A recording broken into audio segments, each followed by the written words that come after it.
Tunamshukuru Mungu tena siku ya leo, ikiwa ni siku ya 6 tangu tumeanza mfungo wetu huu wa siku 8, ambao ndani ya kufunga kwetu huku Mungu ametupa ujumbe unaosema mfungo wa kufunguliwa vifungo vyangu jumla jumla. Namshukuru Mungu kwa kadri ambavyo anatupa neema ya kuendelea.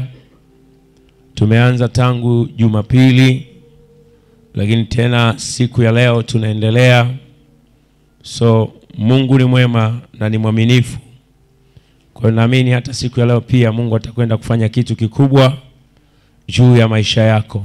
Bwana pesa sana.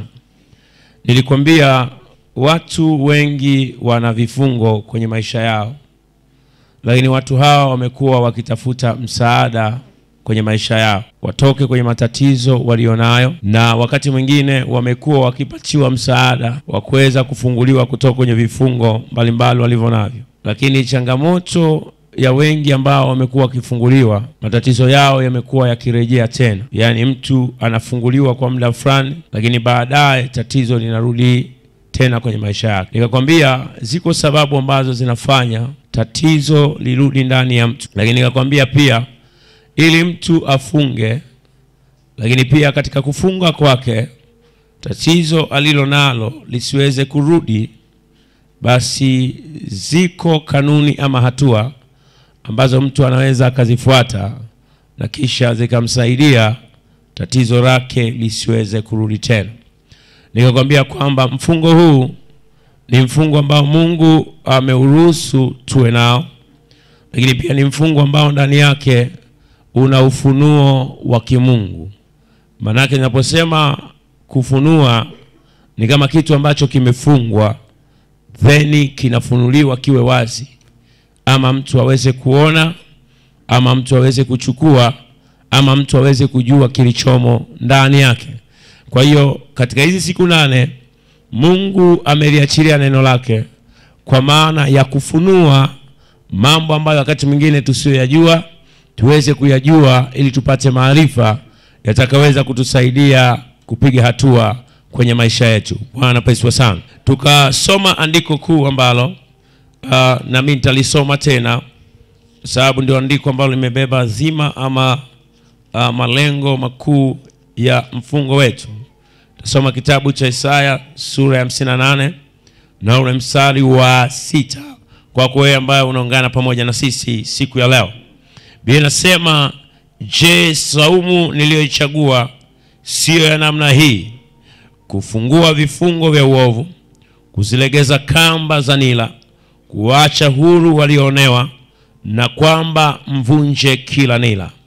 Maandiko yanatueleza kwamba saumu niliyoichagua, anaposema saumu niliyoichagua anamaanisha mfungo niliochagua mimi Mungu ndani yake, kwamba mfungo huu ambao mimi Mungu nimeuchagua ni mfungo ambao ndani yake una malengo yafuatayo.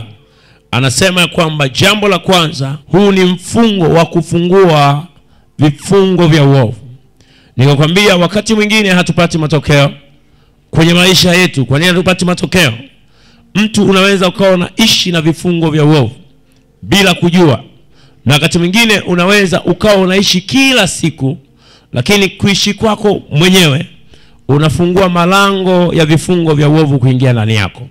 Bwana pesa sana. Kwa hiyo wakati mwingine watu tunajuhudi, tunapambana kwenye maisha, lakini kuna vifungo ambavyo viko ndani ya mtu ambavyo vinamfanya huyo mtu asipate matokeo, vifungo vya uovu. Kwa mfano, nikatolea mfano kwa mtu ambaye tumekuwa naye tangu Jumanne, Jumapili mpaka siku ya leo. Tunaposema vifungo vya uovu, kwa mfano mtu anapoangalia picha za utupu, maana yake vile vitu ni vitu ambavyo ni viovu.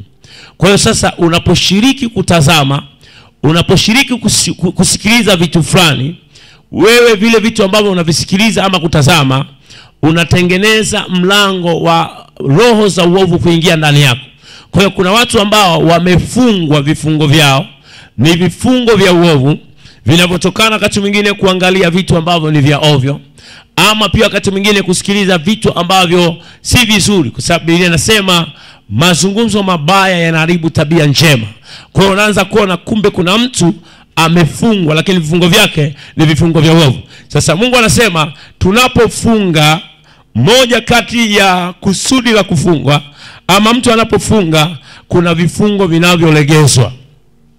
Kwa hiyo kazi ya mfungo ni kulegeza vifungo alivyo navyo mtu. Haleluya. Na nikakwambia kwamba mfungo wakati mwingine ni kama nyundo inayofanya kazi ya kugonga vifungo alivyo navyo mtu. Bwana Yesu apendwa sana. Haleluya. Lakini nikakwambia kwamba tuendelee kwanza, tumalizie andiko letu hili alafu niendelee. Hapa anasema kwamba na kusilegeza kamba za nila. Anasema huu mfungo niliochagua ndani yake pia unalegeza kamba za nila. Kamba ni kamba kama unavyojua. Lakini tunapozungumza nila, kwa mfano, unapoona ng'ombe, leise punda wamefungwa kwenye ule mkokoteni, wanavuta kile kitu kinachounganisha punda na punda pale katikati, ule mtu wa katikati, ile ndio nila. Ndani yake kuna kamba ambazo wamefungwa nazo.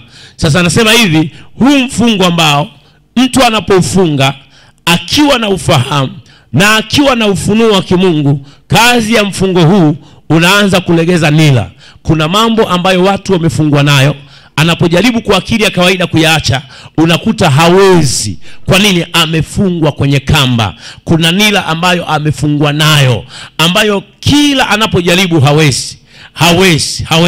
Sasa tunapofunga mfungo ambao ndani yake mtu anakuwa na ufahamu wa kimungu, huu mfungo kazi yake unaanza kulegeza vifungo alivyo navyo mtu. Kuna tabia ambazo mtu unakuwa nazo ambazo unajitahidi kuziacha, lakini unashangaa hauwezi tena. Sasa unapofunga kwa mfano mfungo kama huu ambao Bwana ametupa, unashangaa kuna mambo ambayo ulikuwa huwezi kuyaacha, baadaye unaanza kushangaa unaanza kuyaacha. Kwa nini? Ni kazi ya mfungo. Bwana pesa sana. Lakini kuacha huru walioonewa, na kwamba mvunje kila nila, yani kuacha huru walioonewa. So Mungu ameona ya kwamba kwenye maisha yetu wakati mwingine tunaishi maisha ya watu walioonewa. Sasa kama tunaishi maisha ya watu walioonewa, so Mungu ameachilia mfungo huu ambao ndani yake ni kumwacha huru aliyoonewa, ni kumwacha huru aliyefungwa.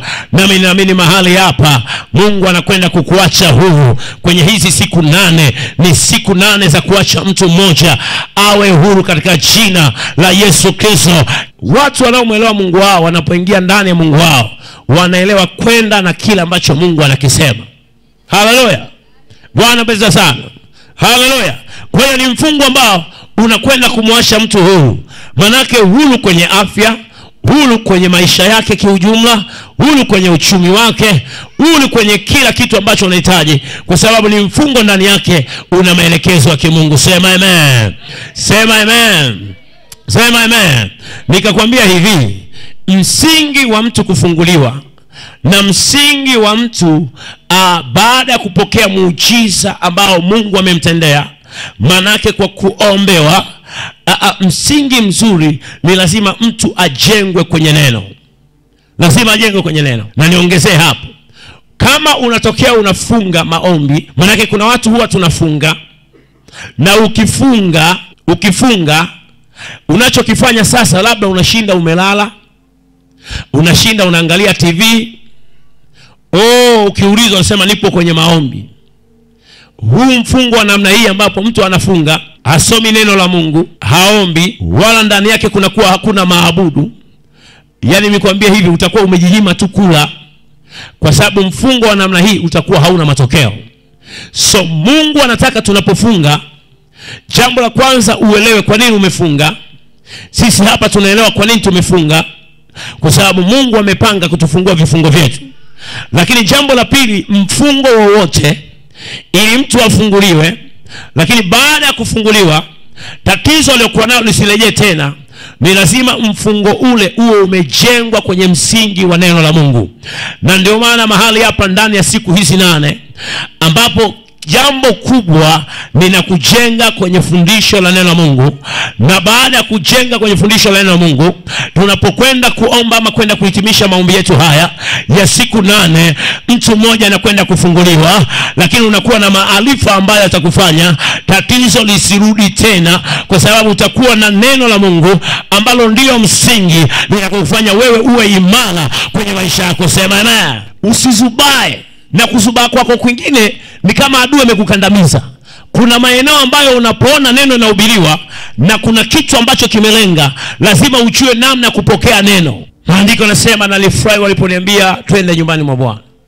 Unapokuwepo nyumbani mwa Bwana, lazima uwe na sura ya tabasamu na sura ya kujua kwamba nipo nyumbani mwa Bwana, mfalme wa wafalme. Mwambie jirani yako, wakati mwingine sura yako ya huzuni haitokufanya upate matokeo. Sababu kuna mtu mwingine anafikiri labda kikaa kihuzuni fulani hivi ndio Mungu atamsikia. Mungu anasema hivi, walipopiga kelele na shangwe, walipomsifu Bwana, na ndipo ambapo malango ya gereza yaliweza kutikisika. Haleluya! Sio kwamba walipoonekana wamehuzunika sana. Haleluya! Yani ndipo ambapo Bwana alishuka. Walipoelewa ya kwamba hapa Mungu yupo, na walipoelewa kumwimbia Bwana, na walipoelewa kuomba, na walipopiga shangwe, ndipo ambapo ukuta wa Yeriko ulipoanguka. Ndipo ambapo hata wewe unapokaa mahali hapa, maana yake usikubali adui kukunyamazisha. Sikae kama mtu ambaye umesingiziwa siyo kesi. Manake hakikisha shughuli zingine, simu na kitu gani na nini, vinakaa pembeni. Una concentrate kwa ajili ya kusoma neno la Mungu. Lakini ndani yake pia mfungo wako uwe umetenga muda maalum wa kuweza kumwomba Mungu.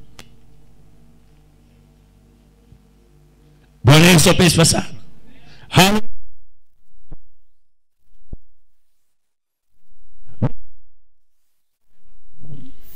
Ambao msingi huo neno la Mungu unakwenda kufungua kabisa. Lakini msingi huo neno la Mungu unakwenda kukufanya wewe tatizo lisirudi tena, kama utayaishi mafundisho haya ambayo ninakufundisha. Haleluya! Sasa nataka tupige hatua, twende mbele tena. Nikakwambia kuna hatua za kufuata ili mtu afunguliwe vifungo vyake jumla. Tumeshaangalia hatua ngapi? Wanafunzi ambao uko darasani, tumeshaangalia hatua ngapi? Tumeshaangalia hatua 9. Tumeshapitia hatua 9. Mwambie jirani, kama unafika leo tushapitia hatua 9. Bwana Yesu asifiwe sana. Sasa nataka tupige hatua nyingine tena ili mtu aweze kufunguliwa. Jambo la 10 katika hatua ambazo zinaweza kupelekea ufunguliwe, lakini pia hata baada ya kufunguliwa kwako kuwe jumla, kusiwe nusu, na kisha wakati mwingine tatizo likarejea tena. Bwana pesa sana. Hatua ya 10, chagua maisha ya neno la Mungu. Yani chagua kuishi maisha ya kulipenda neno la Mungu, lakini pia kuwa mwana maombi. Chagua maisha ya neno na maisha ya maombi. Maisha ya uhuru wa jumla ni maisha ya neno na maombi. Tunapotaka tufunguliwe na tuishi maisha ambayo yana uhuru ndani yake, watu wengi tumekuwa tunaomba, lakini hatuna maarifa ya kuomba kwetu. Na ndio maana wako watu ambao pia badala ya kumwona Mungu wamekaribisha matatizo katika kuomba kwao ama katika mifungo yao. Kwani maandiko yanasema watu wangu wanaangamia kosa nini? Manake unapoishi maisha ya neno, tunaposema neno ni Mungu mwenyewe, umechagua njia iliyo njema. Manake unapomtafuta Mungu ambaye ni neno, yeye atakuwa anazungumza na wewe kila siku. Yeye atakuonyesha njia, yeye atakuonyesha kipi cha kufanya, yeye atakuonyesha kipi cha kutokufanya.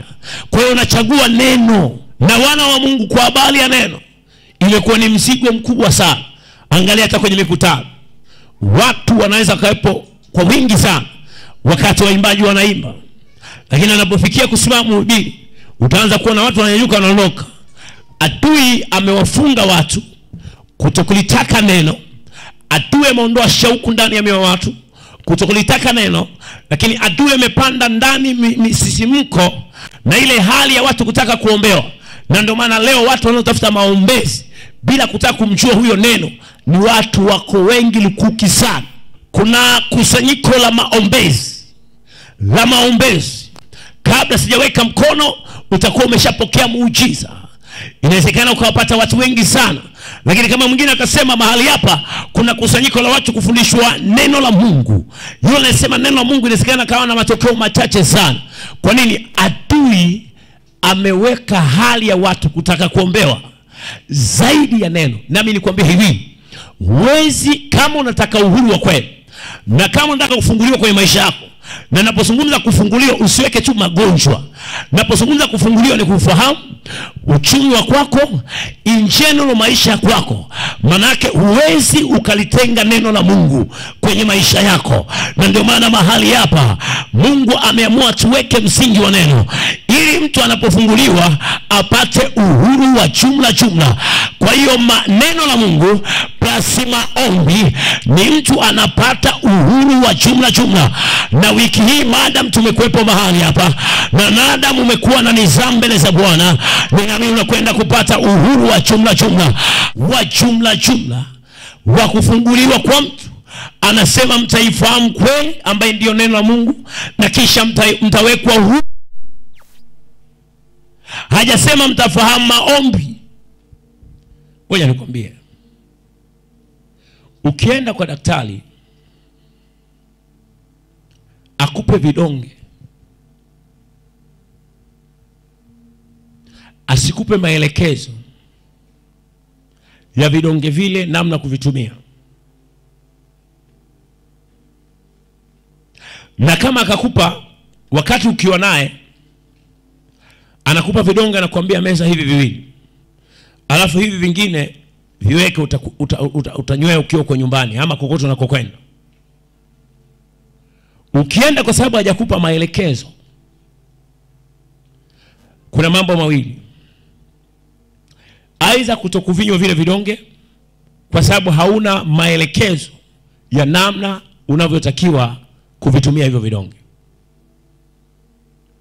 Lakini jambo la pili, aidha unywe kwa ufahamu wako wewe na kisha vikuzuru. Ni kweli vinatibu kulingana na tatizo linalo mtu, lakini vikitumiwa ambavyo sivyo, nje ya maelekezo, vinamzuru mtu. Na kama sivyo, labda utafute maelekezo mengine kuhusiana na namna ambavyo utaweza kutumia vidonge hivyo. Sasa leo watu wengi wanataka kuombewa, lakini hawajajengewa msingi wa hayo maombezi na hicho wanachotaka kuombewa.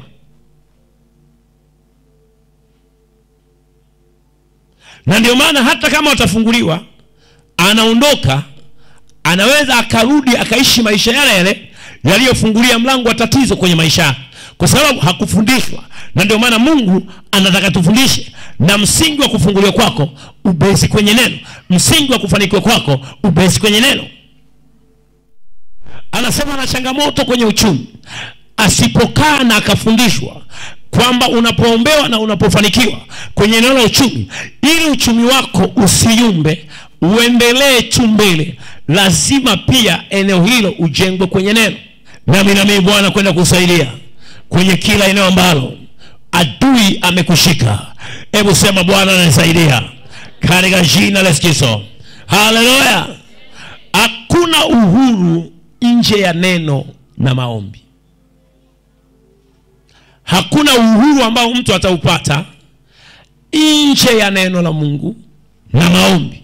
Hakuna.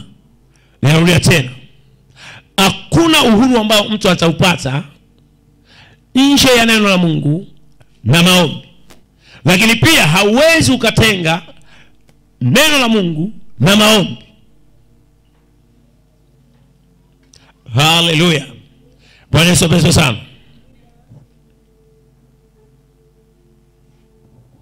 Kwa hiyo unapotaka kufunguliwa jumla, adui umshinde, anayepanda uharibifu, niseme hivi, hakuna mbadala wa neno na maombi katika kufunguliwa kwa mtu. Hakuna mbadala wa neno na maombi katika kufunguliwa kwa mtu.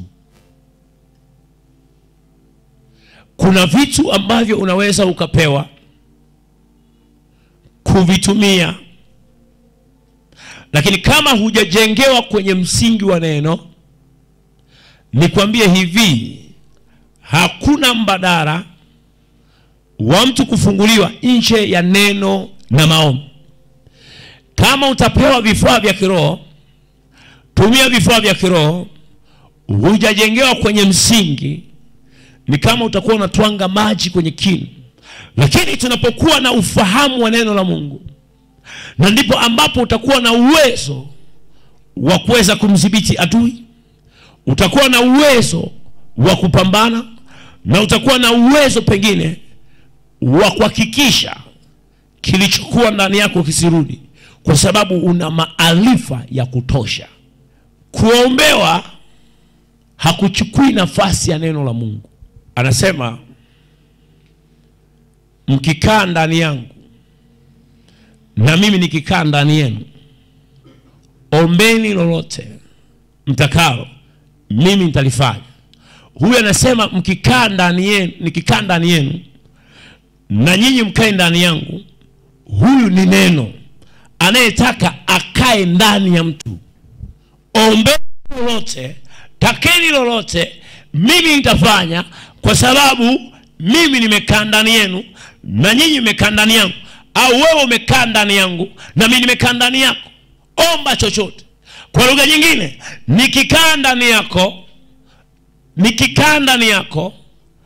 na wewe ukae ndani yangu, maana yake hata kama ni ugonjwa lazima uondoke, na ugonjwa huo hautarudi, kwa sababu mimi niko ndani yako na wewe umo ndani yangu. Kwa hiyo watu wanaombewa, alafu huyo ambaye ni neno ndiye Mungu hayumo ndani ya watu, kwa sababu pia hawajajengewa msingi wa neno kwamba anatakiwa akae ndani. Alafu akishakaa ndani yako, na yeye akae na wewe ukae ndani yake. Anasema hivi, Mungu ni roho, na hao wamwabuduo imewapasa wamwabudu katika roho na kweli. Yeye ni roho, sisi ni watoto wake. Kama yeye ni roho, wewe ni roho, na mimi ni roho. Sasa maana yake, ili pawepo mawasiliano kati ya baba na mtoto, anasema mimi ni roho, na wanaoniabudu mimi inabidi wawe katika roho. Maana yake lazima uwe katika roho, naye aliye katika roho. Sasa unapokuwa katika roho, unapokuwa katika neno, maana yake kwa lugha nyingine, ndipo ambapo kuna kuwepo na uwezekano wa kuwasiliana yeye na kusikia kile unachotaka na kisha upatiwe. Imewapasa waniabudu katika roho na kweli. Kanisa la leo linapoteza uelekeo wa kumwabudu Mungu katika roho na kweli. Chochote ukikipata kirahisi huondoka kwa rahisi, lakini chochote mtu anachokipata kwa gharama na kwa kuhangaika, kile kitu hudumu, lakini pia huwa anakuwa na uchungu nacho. Sasa wewe ambaye ni kanisa na mimi ambaye ni kanisa, ninasema tukubali kujengwa kwenye msingi wa neno la Mungu ili tuweze kuwa washindi kwenye hii dunia. Haleluya. Kiwango chako cha neno ndicho kiwango chako cha uhuru wako. Kiwango chako cha neno, kiwango chako cha kumjua Mungu, kiwango chako cha kumfahamu Mungu, nitumie lugha kumfahamu Mungu, ndicho kiwango cha uhuru wako, ndicho kiwango cha kwenda kwako mbali.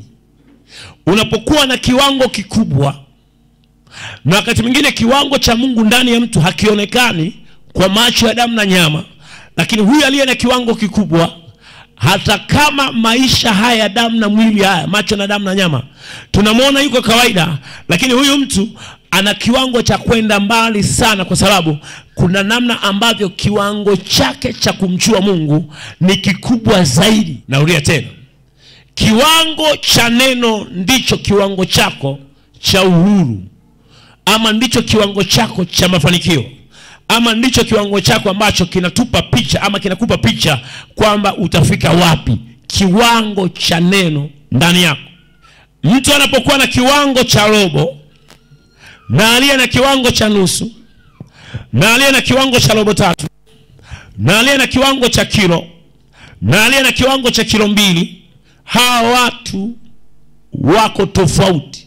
Mungu anataka sisi tukae ndani yake, naye akae ndani yake, ndani yetu. Na kama tutamruhusu akae ndani yetu, na sisi akaturuhusu kae ndani yake, kiwango cha kumjua Mungu kitakuwa kikubwa sana, kwa sababu tumemruhusu akae ndani yetu, naye anaturuhusu tukae ndani yetu. Na ndio maana Mungu anachokifanya mahali hapa kwenye fundisho hili ni kukufanya wewe sasa uruhusu akae ndani yako, na kisha naye akae ndani yako, alafu kisha mtu ufunguliwe jumla, na hakuna yoyote ambaye anaweza kaingia ndani yako, na kisha uanze kuishi kama mwana wa mbinguni ama mwana wa mfalme alivyoumba vitu vyote hapa.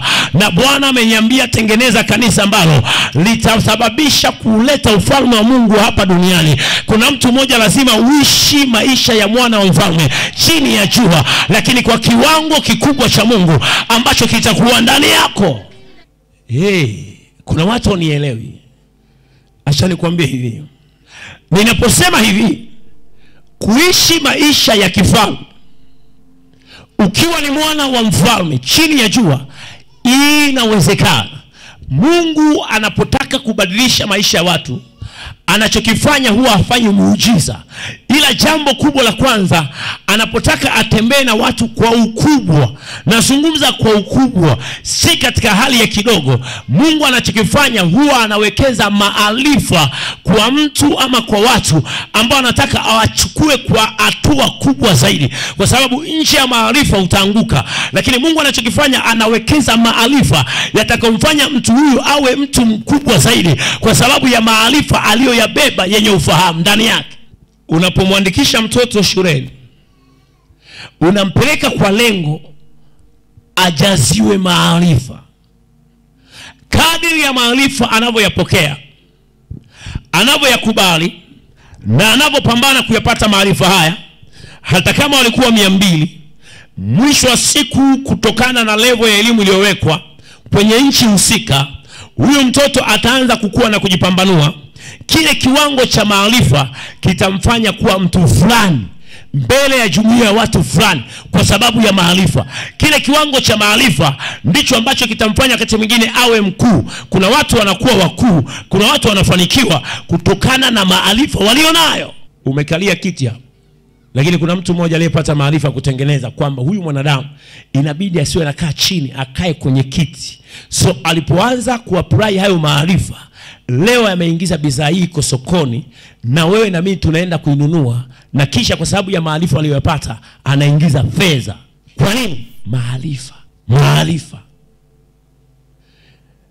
Tunapo okoka, tunakuwa ni kama watoto wadogo wasiyejua chochote. Ni kama mtoto mdogo asiyejua chochote, anaanza kuhudumiwa, anaanza kuambiwa hivi, anaanza kuambiwa hivi. Lakini kadri anavyokuwa, kuna namna ambavyo mzazi ataanza kutengeneza mazingira ya huyu mtoto kuanza kujitegemea. Kama alikuwa anapozewa uji, utashangaa anaanza kupewa mwenyewe, anaambiwa wa moto poza, anaanza kupuliza, anaanza kujengwa msingi wa kujitegemea. So Mungu alivyo, huwa anaanza kutuchukua kama watoto wadogo, lakini kuna mahali Mungu anaanza kumtengeneza mtu aanze kujitegemea.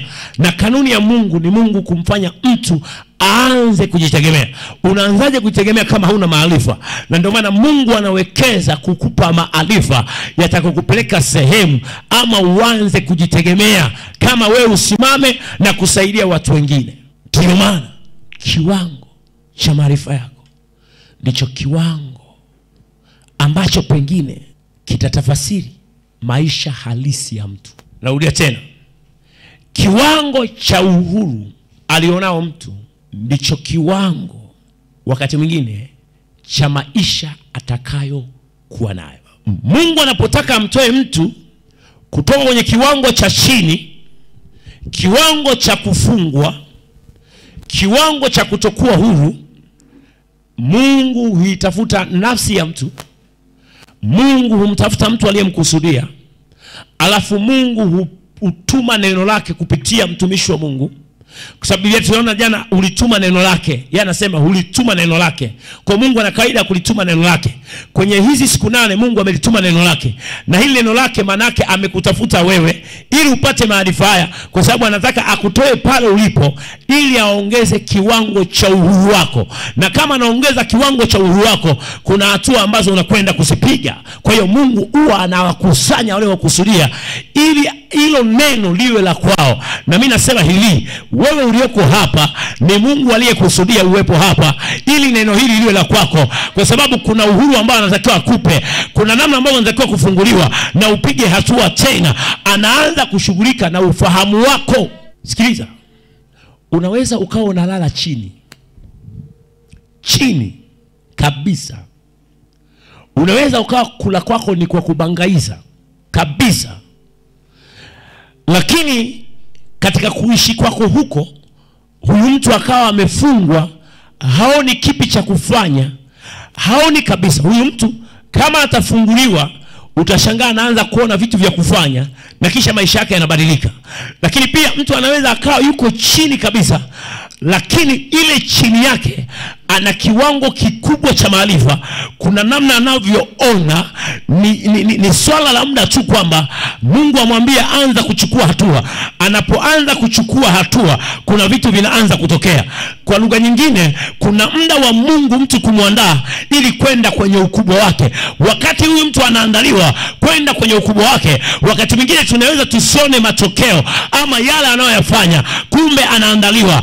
Yupo kwenye darasa, Mungu hajamruhusu aanze kwenda kuyaishi yale ambayo Mungu anamwelekeza. Na ndivyo ambavyo ninaona watu walio wakuu ambao Mungu waga anawaandaa, Mungu waga anawapandia maarifa. Na mimi naona mahali hapa kuna mbegu ya ukuu ya watu ambao wanaandaliwa, wanajengewa uwezo na ufahamu ili wanapofikia kwanza kwenda.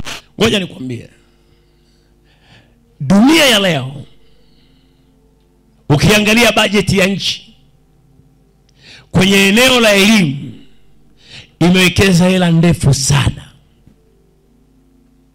Mbingu pia kwenye eneo la kuhakikisha wanadamu wanapatiwa maarifa, lile neno linapandwa kwenye ufahamu wao. Mwana Mungu, gharama kubwa sana inatumika, kubwa sana, kubwa sana. Sasa hivi hapa ningekuwa live radio, lakini nimetembea kwa siku ngapi jana, sikuweza kwenda live kwa sababu radio ina changamoto. Lakini ukiona hizi siku tangu Jumatatu, Jumanne, Jumatano, redioni ni gharama kubwa sana. Kwa nini? Ni mbingu ambayo inafanya program mbalimbali kwa walioitwa. Mungu anaweka msukumo. Ungekuwa nafasi kama ya kwangu, kwa sababu kuna mwingine anakuwa anaona mchungaji kama anahangaika maswala leo, kama anahangaika, hujaelewa.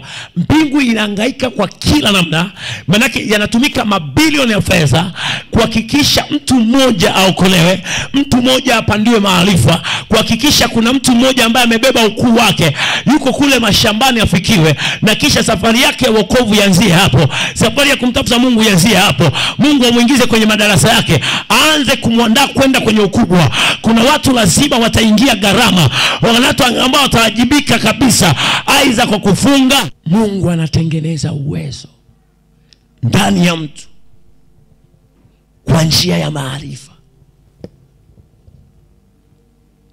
Haleluya. Bwana pesa sana. Bwana pesa sana. Uhuru wa kweli ni matokeo ya maisha ya neno na maombi. Uhuru wa kweli, uhuru kwenye uchumi, uhuru kwenye afya, uhuru kwenye biashara, uhuru kwenye elimu. Kuna watu wanasoma kwa shida sana. Kuna watu yani hata kusoma kwao akili inakuwa nzito, haelewi kila anachofundishwa. Lakini uhuru unapokuja, kila eneo la kwako linakuwa jepesi.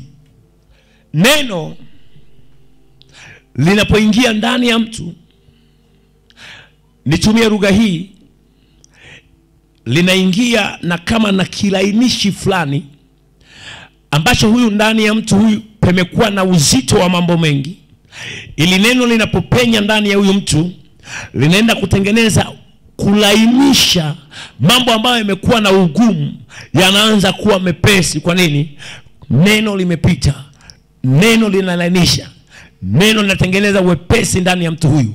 Na ndio maana mahali hapa ya kwamba moja kati ya hatua ambazo unatakiwa kuzifuata, amua kuishi maisha ya neno na maombi. Na ndio maana mimi nakufundisha mahali hapa. Bwana Yesu apewe sawa. Haleluya. Maisha ya neno na maisha ya maombi yanatafasiri maisha yako. Jamani, tupo kwenye safari. Kila siku sisi ni wanafunzi, na kila siku Mungu anazungumza na watu wake kwa namna tofauti. Na ndio maana ukitaka ufaulu kwenye hii dunia, kila unaposikia wito wa Mungu, sio kwa maana kuitwa kwenda kuwa mchungaji kama mimi. Kwa maana hii, ukisikia hapa wewe ni mtoto wa madhabahu, umesikia kuna semina siku 3, pangilia mambo yako, hakikisha kwenye hizo siku 3 uwepo. Kwa sababu ni mbingu inayotoa maelekezo kwa watu wake. Ni mbingu inayowaita wanafunzi wanaoandaliwa kuwa watu fulani wapite kwenye darasa. Ni kama semester ambayo inaitwa kwenye maisha yako. Sasa tunatofautiana. Kuna kanisa linamaliza mwaka hakuna semina zaidi ya maombi tu. Wale na wenyewe kuna namna yao. Lakini kuna watu ambao wameitwa kufanya mambo makubwa, wana maelekezo ya mara kwa mara. Darasa linalokabiliwa na mtihani si sawa na darasa ambalo likabiliwa na mtihani. Darasa linalokabiliwa na mtihani huwa lina uangalizi maalum, huwa lina vipindi maalum, huwa lina majaribio ya mara kwa mara. Wanaandaliwa mbele yao, kuna kitu wanatakiwa wakivuke, wawe na maarifa. Wanapokwenda kutana na huo mtihani, maana yake maarifa yao ya wafanye wavuke kilichoko mbele. Wanaandaliwa watu waliobeba ukuu na watu ambao wanakusudiwa. Mungu huwaandaa mara kwa mara. Kuna mambo wanatakiwa wayavuke, wayashinde, yatafasiri kule wanakotakiwa kwenda, ama wakae kwenye nafasi zao. Unaandaliwa katika jina la Yesu Kristo. Unaandaliwa na Bwana. Usijilinganishe na watu wengine, usijilinganishe na huduma nyingine, usijilinganishe na dhehebu jingine. Wito unatofautiana, lakini anayetoa wito huo ni yule yule. Ni yule yule. Maelekezo ya mtumishi A si maelekezo ya mtumishi B. Na mtumishi A anapoitwa, kuna aina ya watu ambao pia ni lazima watu wale wapite kwa huyo mtumishi A. Kila mtumishi amebeba neema fulani na special watu fulani fulani. Unapoona mimi nazungumza ya kwamba hivi madhabahu hii ni watu wakuu, maana yake ndani yangu ni package ambayo Mungu ameiweka. Anapozungumza wakuu, unaweza kuona yangalia anazungumza wakuu hata hajapaki gari hapo. Ndio ufinyu wa maarifa na akili ulionayo. Na ndio maana Mungu anataka kutengeneza. Haleluya. Maana yake tunapozungumza ukuu na uwezo wa Mungu, tunayaona mambo katika namna ya ukubwa, na mambo haya yapo. So unapoona mtu anapoimba kitu fulani, Biblia inasema kwamba kimtokacho ndicho kimjazacho. Maana yake Mungu amejaza yale ambayo ninayasema, ndio ameyajaza kwenye wito wangu, ya kwamba nimebeba wakuu mahali hapa, wazaliwa wa ukuu mahali hapa, kuna wanasiasa mahali hapa, kuna wafanyabiashara mahali hapa, kuna wapo watu ambao watatikisa kwenye nchi hii. Ndicho ambacho nimekibeba mahali hapa. Mungu alivyo anakuita, anaweka package aliyokuitia, alafu anakuambia anza kuyanena niliyoweka ndani. haijalishi hauna hata kimoja, ila yaseme niliyoweka ndani. So unaanza kuyasema aliyoweka Mungu ndani.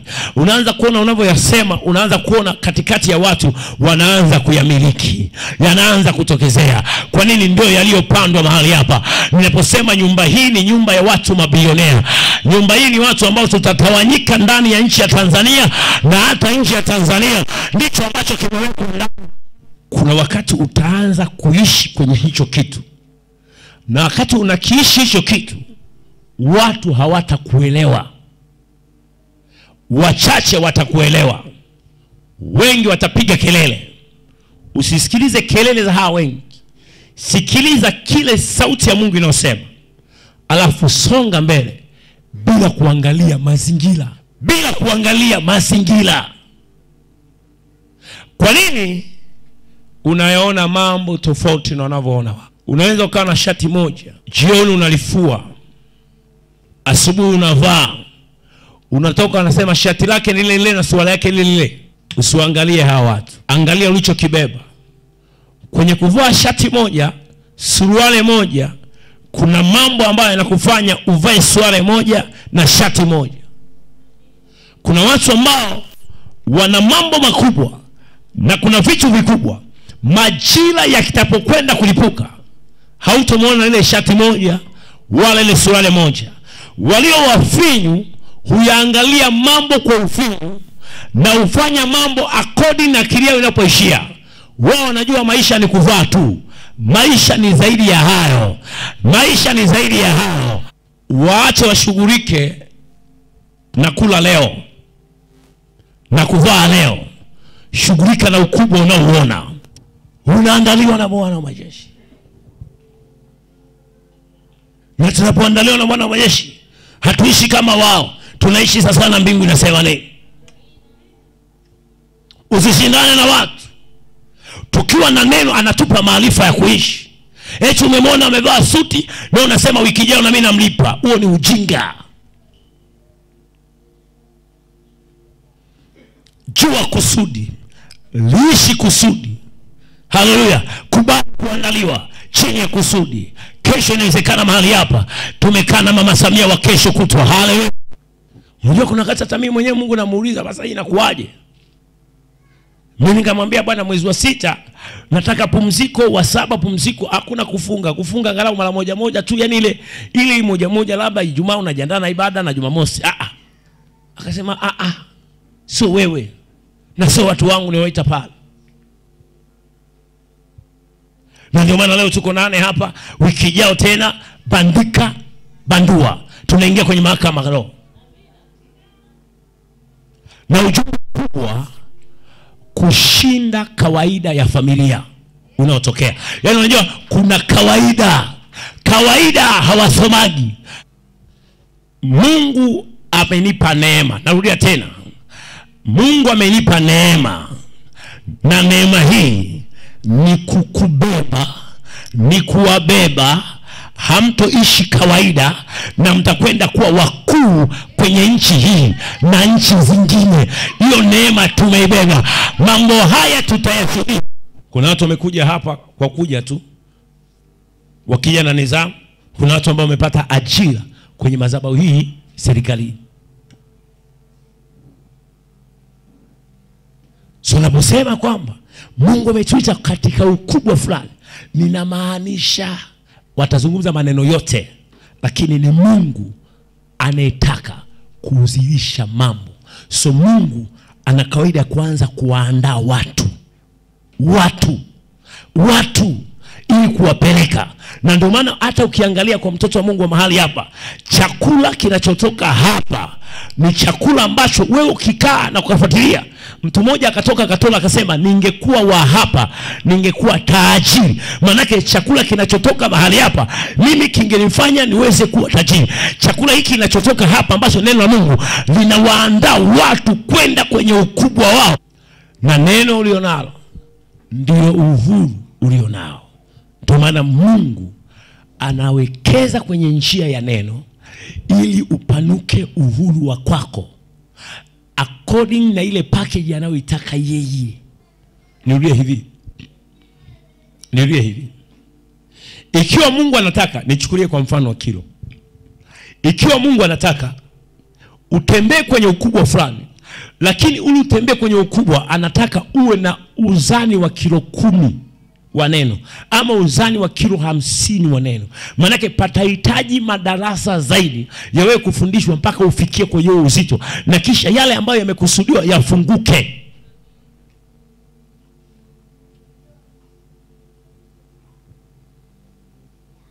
Bwana Yesu apesiwe sana.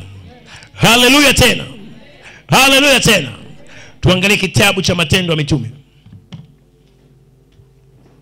Kitabu cha Matendo ya Mitume, sura ya 6 mstari wa 4.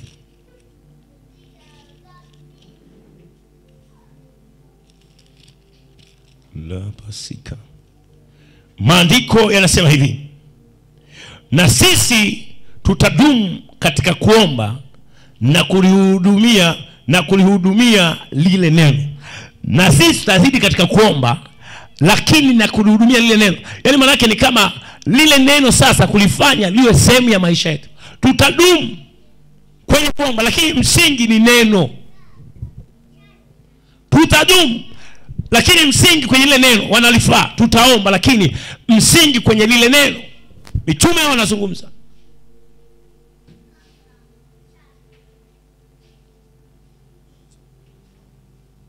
Haleluya.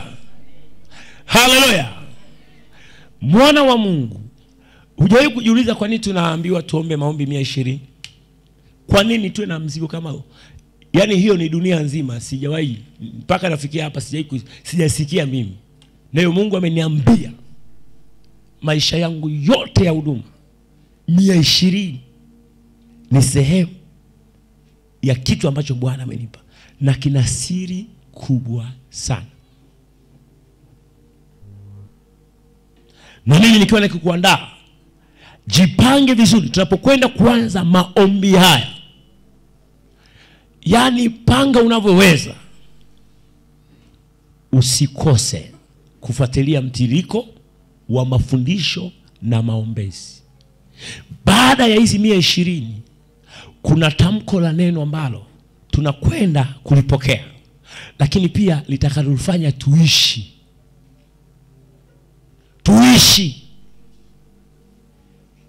kuishi kwenye hicho. Haleluya. Sema kwenye hicho. Sema kwenye hicho. Haleluya. Sisi, wewe na mimi, chini ya jua hapa. Hebu sema hapa. Sema hapa. Sema hapa. Tunayaishi maisha ya kitoto ama watoto wa mfalme. Nakwambia hivi, hayo ni maisha ambayo Mungu ameyachagua, na utaanza kuyaona kwa macho ya damu na nyama. Haleluya. Tupige hatua. Wakolosai sura ya 3 mstari wa 16. Mstari wa 16. Liko neno hapa. Haleluya. Liko neno la Mungu hapa. Liko neno la Mungu hapa. Ni neno ambalo tumezoea kulisikia. Anasema neno la Kristo nalikae kwa nini? Kwa wingi ndani yenu. Neno la Kristo nalikae kwa wingi wapi? Ndani yenu. Hiyo hata kama tusikufunua, twende kwenye Yeremia. Neno la Kristo nalikae kwa wingi ndani yenu. So Mungu anataka neno likae kwa wingi ndani. Yesu akamshinda shetani kwa sababu ya neno lilikuwa kwa wingi ndani. So Mungu anataka neno likae kwa wingi ndani. Yeremia sura ya 15 mstari wa 16. Biblia inasema kwamba hivi, 15 mstari wa 16. Inasema hivi, maneno yako yalionekana nami nikayala, na maneno yako yalikuwa ni furaha kwangu na shangwe moyo wangu, maana nimeitwa kwa jina lako. Listen. Anasema hivi, maneno yako yalionekana nami nikayala, na maneno yako yalikuwa furaha kwangu na shangwe ya moyo wangu, maana nimeitwa kwa jina lako. nimeitwa, anasema hivi, maneno yako yalionekana kwangu nami nikayala. Neno la Mungu ulile, ukishalila litakaa ndani yako. Anasema hili neno nilolila likatengeneza furaha kwenye moyo wangu na shangwe ndani. Kadri unavyolijua neno la Mungu ndani yako, linatengeneza furaha ndani yako, linaondoa vifungo ndani yako, linatengeneza shangwe ndani yako, vifungo vinaondoka, maroho halina la kukukwaza. Na mimi nikwambie hivi, kama kwenye maisha yetu ya kila siku tungebadilisha tunavyochukua muda mwingi kukaa kwenye TV kuangalia mambo ya ovyo, alafu ukageuza huu muda neno hili, mbona dunia unakuwa uwanja wa amani tu? Anasema neno lako nikalila. Bwana Mungu, tulile neno la Mungu. Lile neno la Mungu likae ndani. Linageuza shangwe, linageuza furaha, linaachilia kicheko. Kama hujaisha huu, tulile neno la Mungu, liachilie kicheko kwenye maisha yetu, kama ambavyo mwaka ni mwaka wa kicheko, na ikawe kwako katika jina la Yesu. Sema amen. Sema amen. Hallelujah. Mwambie jirani upo. Mwambie upo jirani yangu. Neno vipi? Mwambie hapo vipi? Bwana Yesu apeswa sana. Hallelujah tena. Kwa hiyo wana Mungu, tumshike huyu neno, na kisha tutafanikiwa zaidi. Kitabu cha Yakobo 4:7 Biblia inasema hivi, basi mtiini Mungu, mpingeni shetani naye atawakimbia. Mtiini Mungu, mshindeni shetani naye atakimbia. Tutii. Jitahidi kuishi maisha ya kutii. Sasa tunampingaje shetani? Tunampinga ibilisi kwa kuchagua kuishi maisha ya neno na maombi. Anasema mpingeni na atakimbia. Tunampinga kwa kuchagua kuishi maisha ya neno na maombi. Bwana pesa sana. Haleluya. Tunamnyima adui nafasi kwa kuchagua maisha ya neno na maombi. Lakini utampa adui nafasi kwa kukataa kuishi maisha ya neno na maombi.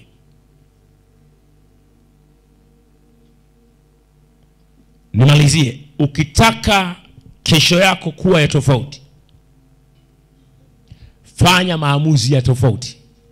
Na maamuzi ya tofauti, ishi maisha ya neno na maombi. Hallelujah. Hallelujah. Hallelujah. Nataka tuende tukaombe. Siku ya kesho tena tuko hapa. Tuwai.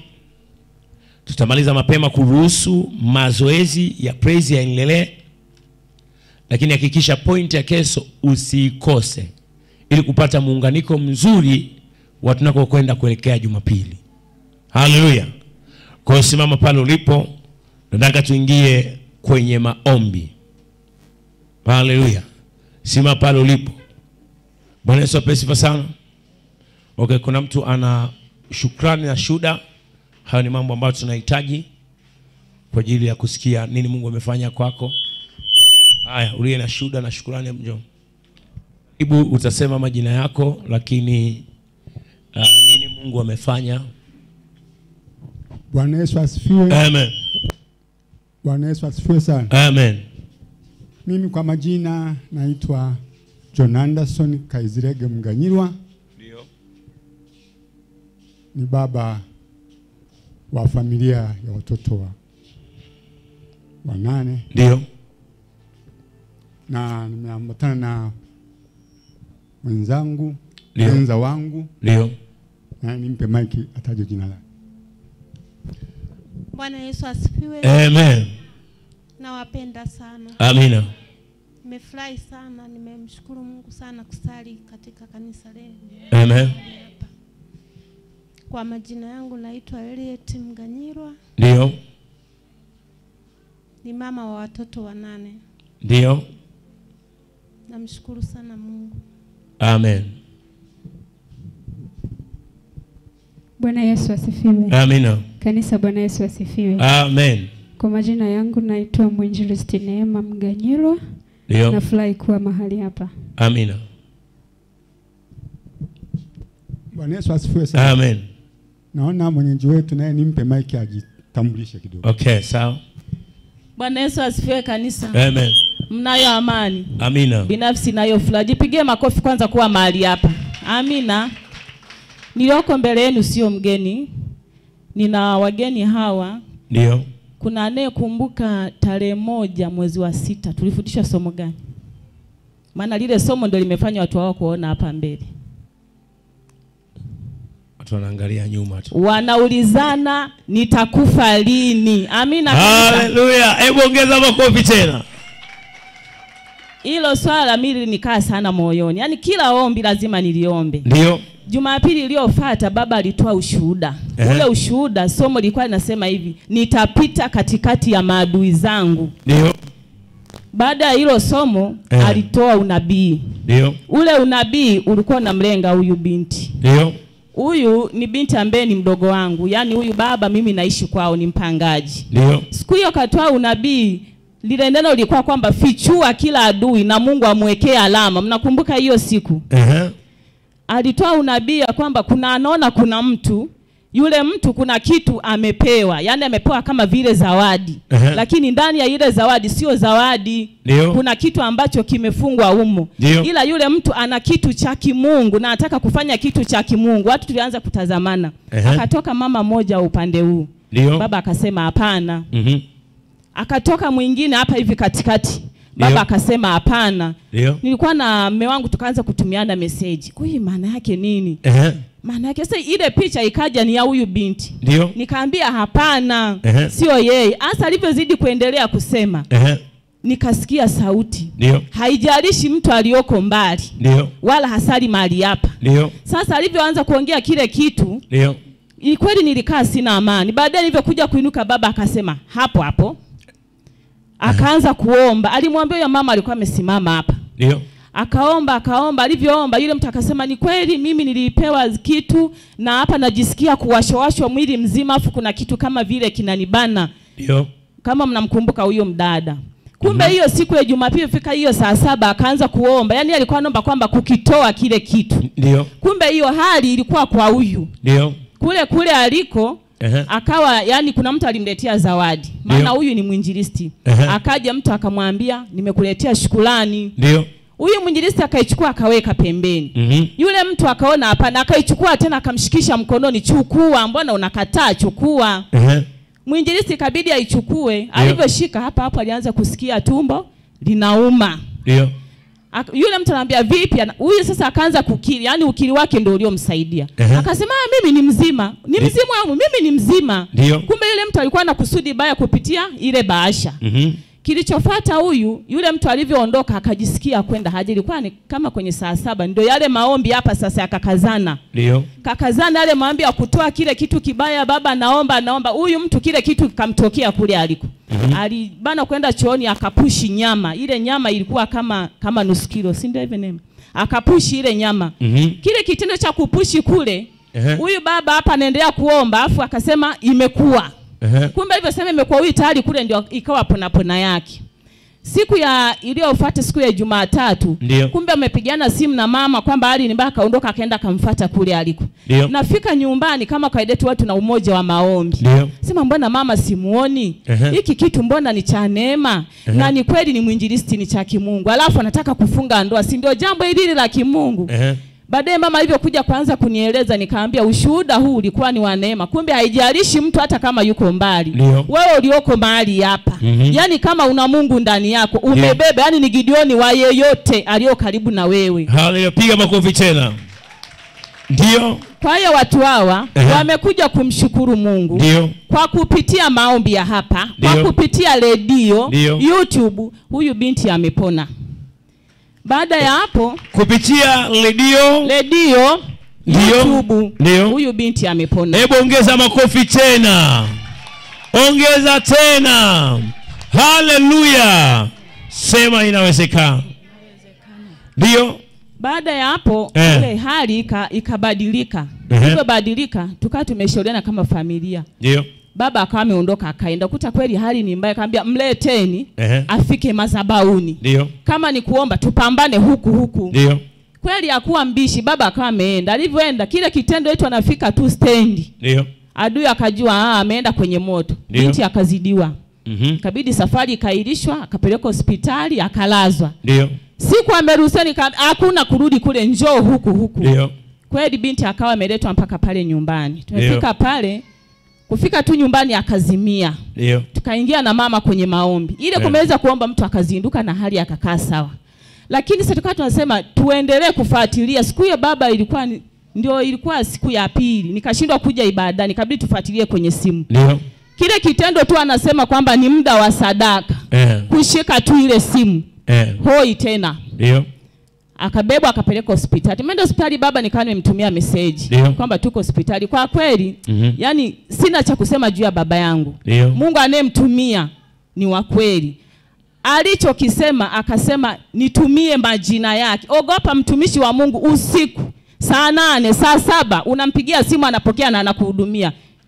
Jielewe kwamba huyu ni mtumishi wa Mungu kweli. Baba tumekuwa naye kuanzia mwanzo, kila hatua yuko na maombi, paka binti akaruhusiwa kutoka hospitali. Tumetoka hospitali akasema hapana, hii shukrani na hii sadaka lazima tuipeleke madhabahuni tulikopata uponyaji. Mpigie Yesu makofi. Ongeza tena makofi. Haleluya. Jamani, ongeza makofi tena. Anaitwa nani unasema? Anaitwa Neema Nyakato Mganyirwa. Neema Nyakato Mganyirwa. Okay, Neema, unatarajia kufunga ndoa mwezi wangapi? Wa 11 mwaka huu. Mpe mic. Wa 11 mwaka huu? Ndio. Unafungia wapi? Ndoa inafungiwa Mwanza. Mwanza. Na ndio utaishi Mwanza? Hapana. Na unaishi wapi? Nitaishi Msalala kazini. Msalala. Bwana pesa sana. Mwezi wangapi ndoa? Wa 11. Mwanza. Okay. Hapa wanakuseni? Ndio. Hapa Geita wanakuseni? Ndio. Aisa hii kitu niwepo eti. Haleluya. Sasa Neema, sawa, tunamshukuru Mungu. Au utakufa. Haleluya. Ila utaishi na uyasimulie matendo makubwa nani? Ya Bwana. Haleluya. Ongeza tu makofi. Sawa. Hili tendo la kiimani, hiyo shukrani yako ninakuruhusu. Sijairuhusu mtu kupanda madhabahuni kwa maana hiki ninachokifanya, lakini ina maana kiroho. Utapita hapo, vua tu nani zako, zeni utaenda kuweka shukrani yako hapo.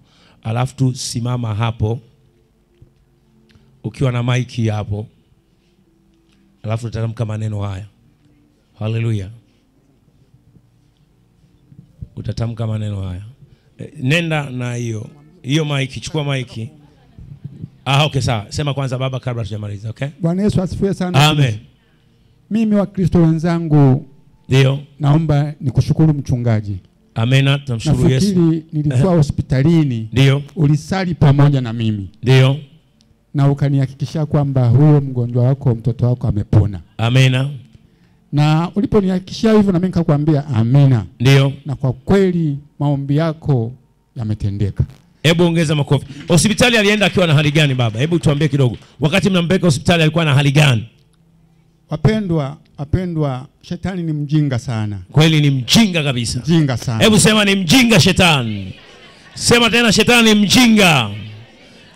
Wakati mmempeleka hospitali alikuwa na hali gani? Alikuwa na hali mbaya. Kwanza nilipomkuta kule Kalumwa. Nikiwa na mpango wa kumleta huku. Ndio. Alizimia pale stendi nikiwa naye. Alizimia ukiwa naye? Ukiwa naye, tuko wawili. Akazimia. Ndio. Wale bodaboda wakaniambia, mzee huyu ni nani yako? Nikasema ni mwanangu. Unampeleka wapi? Geita. Utampelekaje hivi Geita akiwa na hali hii? Ndio. Tukusaidie uende hospitali. Tukambeba na bodaboda mpaka hospitali. Ndio. Akamuingiza emergency. Ndio. Tukalazwa siku 3. Ndio. Tukarudi. Ndio. Baada ya kuruhusiwa sasa hali imeshakuwa kidogo afadhali baada ya maombi tu. Tunafika Nyankumbu hapa. Akaniambia baba naumwa tena. Ndio. Nikasema hebu jikaze twende nyumbani. Ndio. Jikaze mwanangu. Ndio. Umesha kutoka Kalumwa, jikaze. Ndio. Kwa kweli akajikaza mtoto wa watu. Ndio. Tunafika nyumbani tu akabadilika kabisa kabisa. Ndio. Akazimia tena. Ndio. Nikasema huu ni mchezo wa shetani. Lakini nikasema nitapambana naye tu. Ndio. Hakika maombi, huyu mama namshukuru sana. Huyu mama ni mpangaji, lakini sio mpangaji, ni ndugu yangu tu. Ndio. Basi tukaomba naye. Sasa siku ambayo tunampeleka hospitali. Ndio. Naona mama aseme mwenyewe. Mama sema. Haleluya. Hebu ongeza makofi. Yesu anafanya mambo. Haleluya. Bwana Yesu asifiwe. Amen. Hakika Mungu ni mkubwa. Amina. Ukimuita anaitika. Kabisa. Hajawahi kushindwa. Amina. Mimi nilipoona amezimia tena.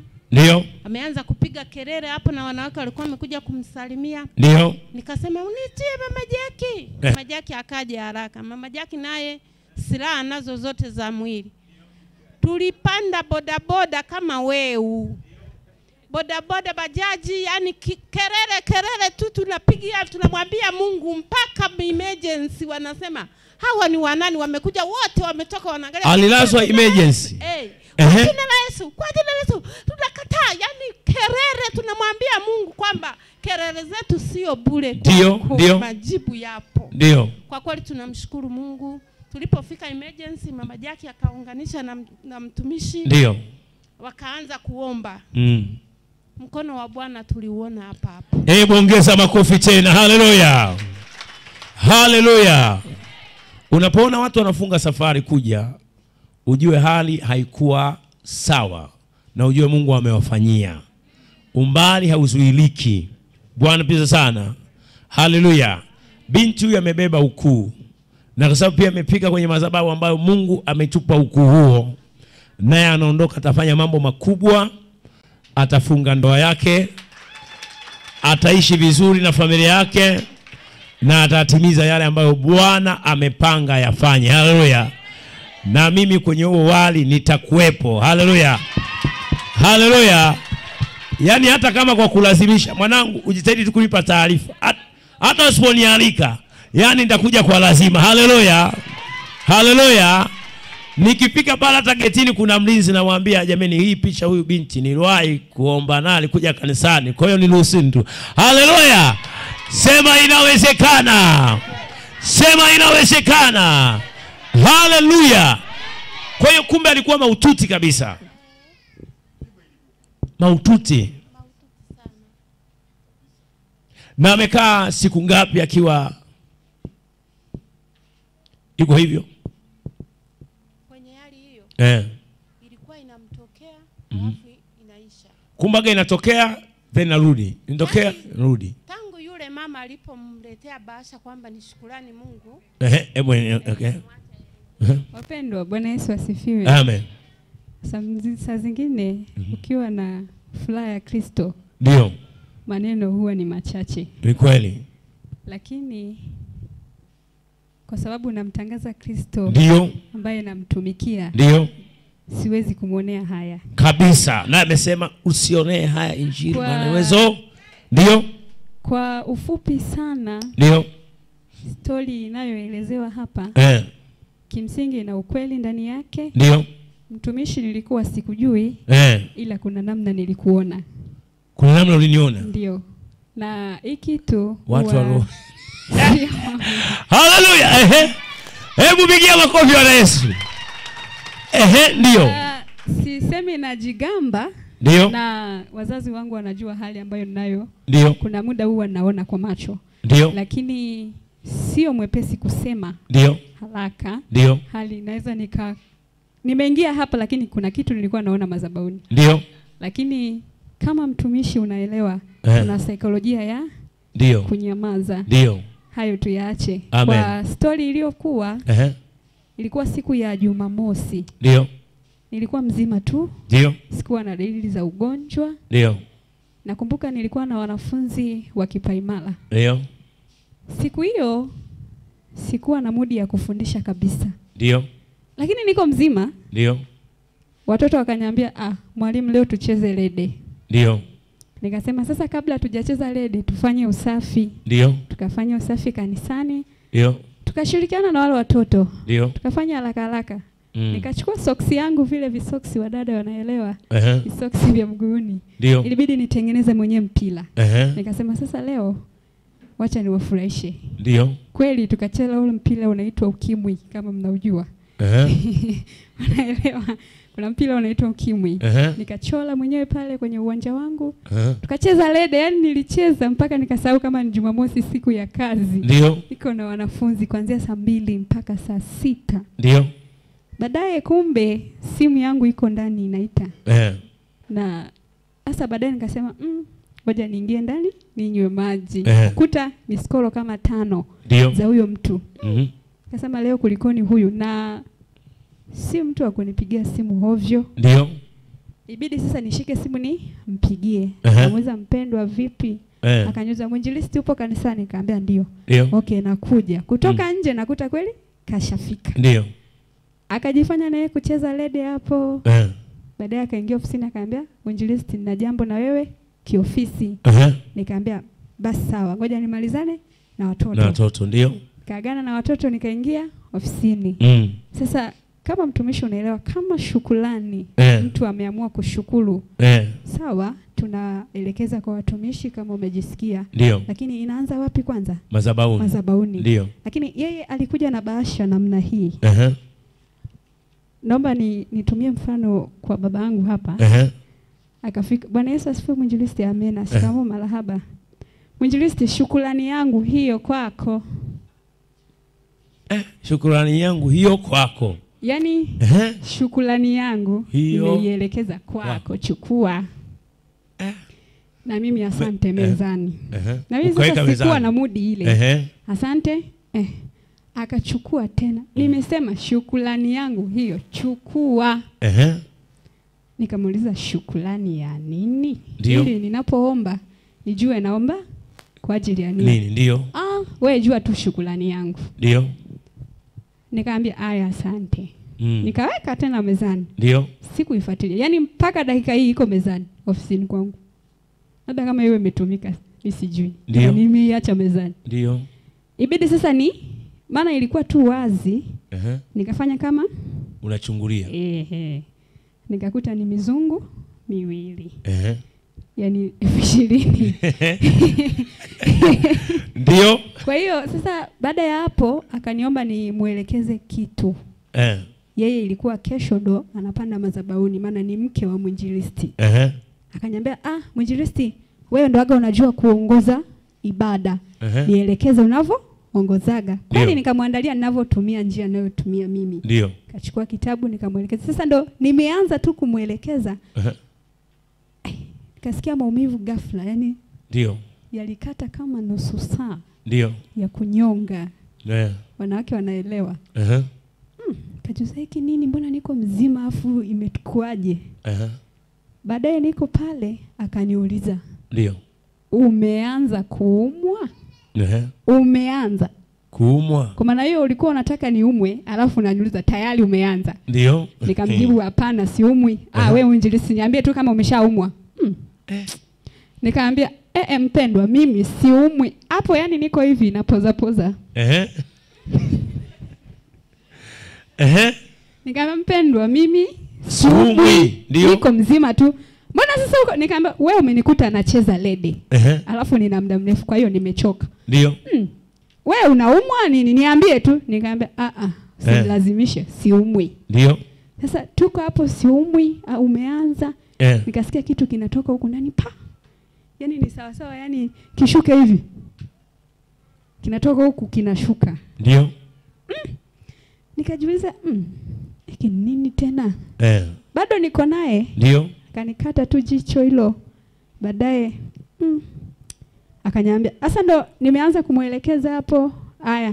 Aya mwinjilisti nishaelewa." Yaani ndo nimeanza. Aya mwinjilisti tayari nishaelewa. Ndio. Nikamwambia, "Haya, kwa heri." Mimi naenda. Haya. Ilibidi sasa niende chooni niangalie kinini. Mbona kama vile kishindo huku, kama vile mwizi kapita. Bidi niende uani. Kufika uani kutoa nguo mwenyewe kwanza nilijiogopa. Akili ya kushika simu kupiga picha sina. Ndio. Simu iko ndani chaji. Ndio. Nikajiuliza sasa hapa namuita nani? Sina hata jirani. Ndio. Nisharuhusu watoto, kimuita mtoto napo ni shida. Ndio. Bitu nikimwage chooni. Ndio. Kilikuwa kama ukubwa wa nusu kilo ya nyama. Iko kama nyama yenyewe. Haina damu, haina nini? Haina damu, haina nini? Haina damu, haina chochote ila ukubwa. Ni nyama nyama. Ila sasa ukubwa wake, imagine umeenda buchani ukaambia naomba nusu ya nyama afu asikukatikati. Jinsi ilivyokatwa, wapime ifike nusu. Ndivyo ilivyokuwa ukubwa. Kalimwaga. Baada ya hapo maumivu yakakata. Kuendelea tena. Ndio. Sasa kesho yake Jumapili nilikuwa nimepangiwa kwenda kwenye mtaa Bukwimba. Sasa ni mbali. Ndio. Panda gari saa 12. Sasa iliibidi niamke saa 10. Ndio. Niandae mazingira ya pale usharikani alafu nijiandae ni uende. Maana mimi ndo nakaa na funguo za usharikani. Kwa hiyo inabidi nifungue milango, niachie taa, niachie muziki. Ndio. Watakuja waendelee. Ndio. Kaamka nikafanya hivyo vitu. Nipo sasa naoga, nimemaliza na vaa. Tumbo likaanza. Ndio. Hata kwenda kwenye mtaa sikwenda. Ndio. Sasa niko pale nahangaika, ibidi nitoe taarifa kwa mchungaji. Nikamwambia mchungaji, naumwa. Siwezi kwenda kwenye huduma. Ndio. Akaja mwinjilisti. Baadaye huyo mama aliyenipa bahasha. Ndio. Akaja asubuhi ndani kwangu. Ndio. Ananiambia, "Mwinjilisti vipi?" Nikamwambia poa. "Unaumwa?" "Unaumwa mbona unajinyonga nyonga?" "Mimi siumwi." "Lakini naumwa." Baadaye akasema, "Hakikisha unakunywa karafuu." Hakikisha unakunywa karafuu. Akaondoka. Akarudi tena. Haba mwinjilisti, nimekuambia tafuta karafuu. Mimi simjali, yani mimi najinyonga hata akili ya kumsikiza sina. Ndio. Akaondoka tena, akarudi mara ya 3. Ndio. Akamwambia mwinjilisti, hivi unielewi? Tafuta hata mtoto akakununulie karafuu unywe. Ndio. Sikumjibu. Ndio. Baadaye muda wa ibada umefika, akamwambia kaingize ibada. Ndio. Baada ya hapo sasa yani tumbo likakazana. Ndio. Nikawa nimepelekwa hospitali. Ndio. Sasa mama alikaja. Nikawa nimepata taarifa yako. Ndio. Nikaelezwa kwenye simu. Ndio. Nikasema asante. Haya. Kaendelea. Baada ya hapo tena nikaumwa. Nilipopelekwa hospitali. Ndio. Sasa hii naiongea kama ushuhuda tena. Nilipopelekwa hospitali. Ndio. Nikiwa na baba. Ndio. Nifikishwa nikalazwa kama usiku. Nilala peke yangu. Baba alirudi na dada aliyekuwa anatuhudumia. Ndio. Kabidi arudi. Sasa usiku yani nikaletewa picha yako wewe. Picha yangu mimi? Wewe. Sikujui. Ndio. Lakini nilivyoingia tu hapa kuna vitu nikaona. Kwanza nilivyokuta mtumishi hapa naomba, nikamuuliza Mungu ndiye? Akaniambia sie. Ndio. Anakuja mhusika. Okay. Nikakaa nikatulia. Tena nilikaa hapa hata sikujishughulisha kuomba. Nikaona tu watu omba. Mimi nimekaa tu naangalia. Ndio. Baadaye ukapanda. Mungu akaniambia yes. Ndiye. Ongeza makofi tena. Kwa sasa nilipokuwa pale nikaa naona tulikuwa tunaangaliana vizuri tu. Ndio. Lakini huku unaendelea, lakini mimi pia kuna vitu naona. Ndio. Sasa nikiwa hospitali ikaja picha yako wewe. Hivyo ulivyo. Hivi nilivyo. Ukaja ukaniambiaje? Neema. Mimi sikujui.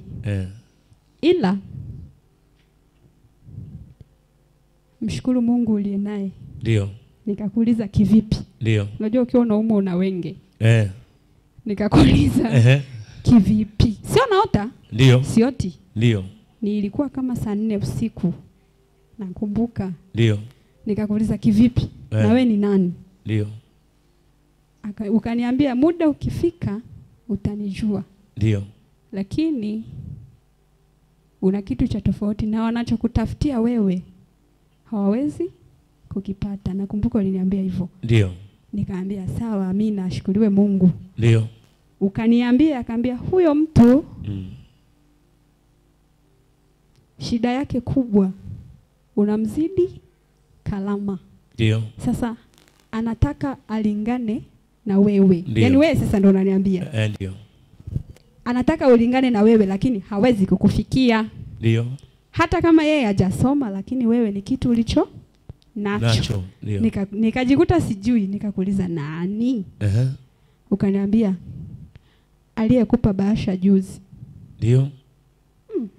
Nikamwambia aliyenipa bahasha. Nikavunga. Ndio. Nikasema ni nani? Mbona mimi simjui na sijapewa bahasha? Ndio. Akaniambia sawa, ila kuna mtu alikupa bahasha siku fulani muda fulani. Ndio. Nikamwambia haya sawa, kafanyaje? Na mimi sasa nilikuwa nakutwanga maswali ili tuende. Ndio. Kafanyaje? Ukaniambia utajua mbele ya safari. Ndio. Pona kwanza. Ndio. Kaondoka. Haleluya. Hebu mpigie makofi. Kama kuna kitu unaanza alichokieleza, alafu na kitu ambacho nilikuwa nakisema hapa kabla baba hajasema nataka kuongea. Kumbuka nimemwambia pande wapi? Nimemwambia pande wapi? Madhabahuni. Na nimesema hivi, sijawahi kumwambia mtu yoyote apande isipokuwa wewe. Unanyelewa sasa vitu vya roho ni? Isipokuwa wewe. Kwa nini anaenda hapo? Nimezungumza ana kitu kikubwa. Na nimesema hii madhabahu sijui unaonaje, lakini kuna neema Mungu aliyoiachilia kubwa. Huyo ana ukubwa. Kuna kitu anapokwenda hapo hakuna atakayeshindana na yeye. Hakuna atakayeshindana na yeye. Unajua kuna watu wametumwa mpaka wachai kutoka Arusha wale kuja kwenye madhabahu. Na wengine wamai kuja kabisa, anasema mission ni kumuua mchungaji. Wewe mwenyewe shahidi tukiwa hapa, umeelewa? Lakini ikafichuka. Yaani mtu anasema mimi nimekuja kumuua mchungaji. Lakini ngoma ikafanyaje? Ikafichuka. Sasa unapoanza kuona maelezo anatoa, alafu mimi mwanzo namwambia pita huku nenda, alafu anasemeza mimi nimeonyeshwa hata sijaja. So nimekuona na mimi, hii ni issue ya roho. Namwambia nenda, sio issue rahisi. Kwa hiyo kwenye ulimwengu wa roho tayari kuna namna. Na ndio maana namwambia nenda. Alafu kuna vitu utatamka hapo. Kwa sababu ameanza kuniona. Kwa hiyo mpaka anakuja, yani yeye kuna connection. Hebu fikiria watu wote hao, kwa nini imekuwa yeye? Kwa nini imekuwa yeye? Haleluya. Sasa ndio anze kumuona Mungu. Ana jambo kubwa. Kuna anaoshindana na yeye. Sasa Mungu kuna wakati mwingine anaweza kukutanisha na mtu ambaye ni wa kwake, mkaanza kutembea kwenye neema fulani ya kuwashangaza wengine. Haleluya. Ya kuwashangaza wengine. Yeye anasema anaona na mimi ninaona. Unaanza kuniona hiyo sasa. Ndio anamwambia nenda huko. Si unaelewa vitu hivyo?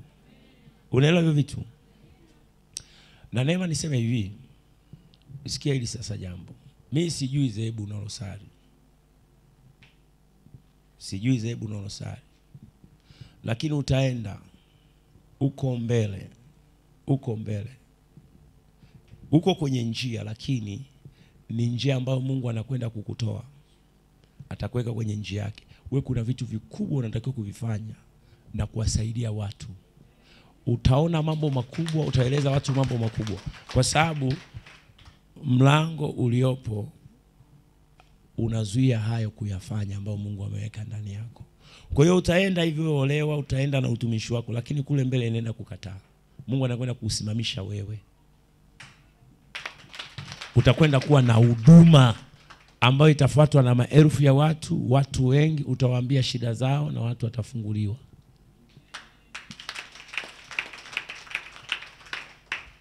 Ili lishike. Ndio maana kuna vitu leo unaviishi, kuna vitu leo ambavyo Mungu anakufanyia kwako, vinakutengeneza wewe kwenye kile unachotakiwa kwenda kukifanya siku zijazo.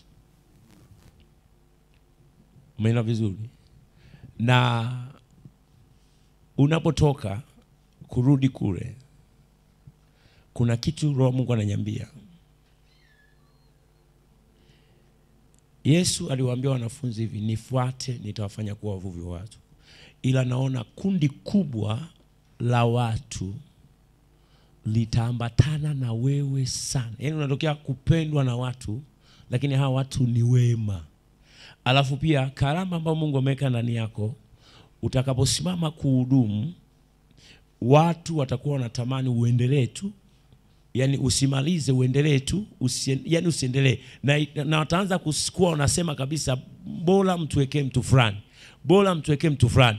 Utaanza kuonekana ni bora zaidi ya watu wengine, kwa sababu kuna kitu ambacho Mungu amekiweka ndani yako. Haleluya. Watashindana na wewe, lakini hawataweza kukushinda kwa sababu ni Mungu. Sawa Neema? Liishi hilo, lishike hilo. Mungu akubariki. Vua tu hizo picha hapo.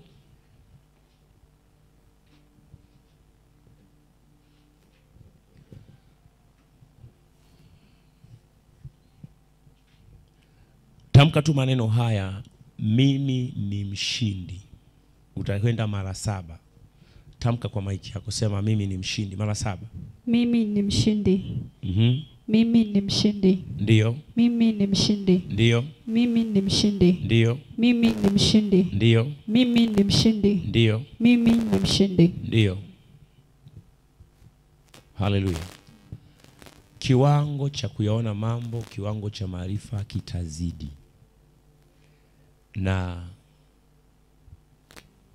anayewaza baya juu yako, kabla hajakufika kuna vitu vitageuka viwe kwake.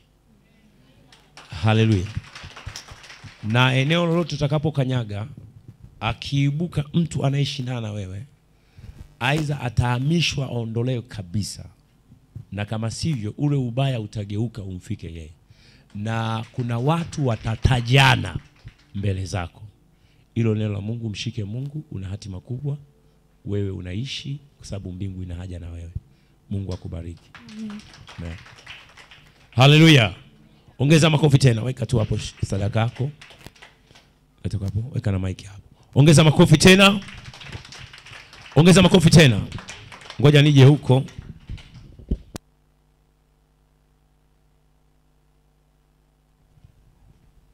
Stawi na kafanikiwe, na Mungu akufanikishe kwenye jukumu lioko mbele yako mwezi wa 11.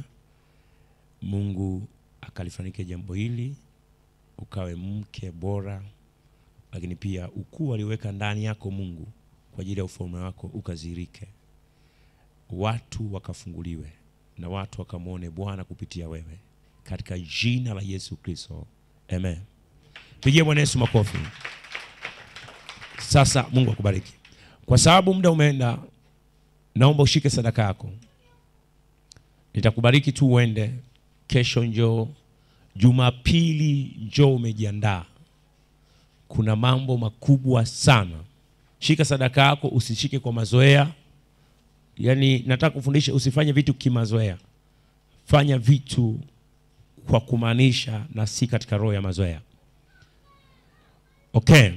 Baba mtakatifu ishie milele. Wewe ni mwaminifu na ni mkuu. Tunakuona unavyotenda, tunakuona unavyofanya.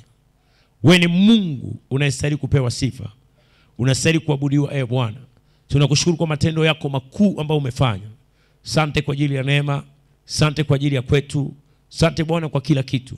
Mimi nashuka wewe uinuliwe zaidi na zaidi Bwana. Baba, maajabu yako na ishara zako yaambatane na watu hawa. Yaambatane na neema. Baba, nabariki kila mmoja mmoja tunapokwenda kutorea na tunapokwenda kuondoka hali hapa. Baba, nakusikia mkono wako. Neema yako itufunike. Mkono wako ule mkuu Bwana ukae pamoja nasi. Roho za uharibifu hazina mamlaka, ajali na chochote, katika jina la Yesu Kristo. Baba, ninatamka uzima, ninatamka kufunguliwa, ninatamka amani na ushindi katika jina la Yesu Kristo. Amen. Mshangilie Bwana.